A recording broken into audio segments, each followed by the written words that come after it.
आजकल हर कोई online payment करना ज्यादा प्रेफर करता है। 100 में करीब 90% लोग ऑनलाइन पेमेंट का ही इस्तेमाल करते हैं।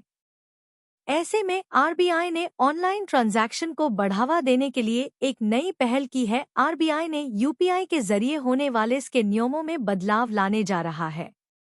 अब यूजर्स के एक अकाउंट से दूसरा व्यक्ति भी ट्रांजैक्शन कर सकता है। इसी के साथ आरबीआई ने यूपीआई पेमेंट को बढ़ावा देने के लिए एक और नया नियम बनाया है, जिसमें यूपीआई यूजर्स सीडीएम पर यूपीआई के जरिए अपने बैंक अकाउंट में पैसे जमा कर सकते हैं। दरअसल आरबीआई के गवर्नर शक्तिकांत दास ने हाल ही में यूपीआई पेमेंट को बढ़ावा देने के लिए एक नई पहल शुरू की है।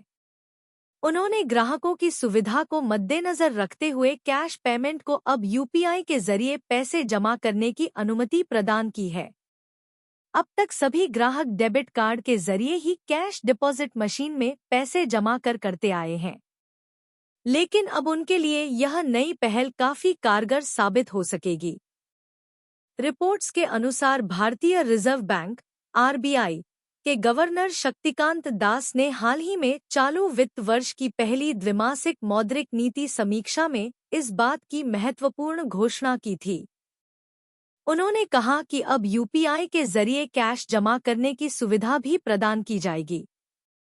इसके साथ ही उन्होंने कहा कि आरबीआई की तरफ से की गई इस पहल से ग्राहक अपने नजदीकी एटीएम या सीडीएम में यूपीआई के माध्यम से आसानी से पैसा जमा कर सकेंगे। अब ग्राहकों को बैंक जाने और लंबी कतारों में लगने की जरूरत नहीं पड़ेगी। लोग अपने घर के करीब किसी भी सीडीएम में जाकर पैसे जमा कर सकते हैं। यूपीआई के माध्यम से नकद जमा करने से नकदी की सुरक्षा बढ़ेगी और धोखाधड़ी की संभावना कम होगी।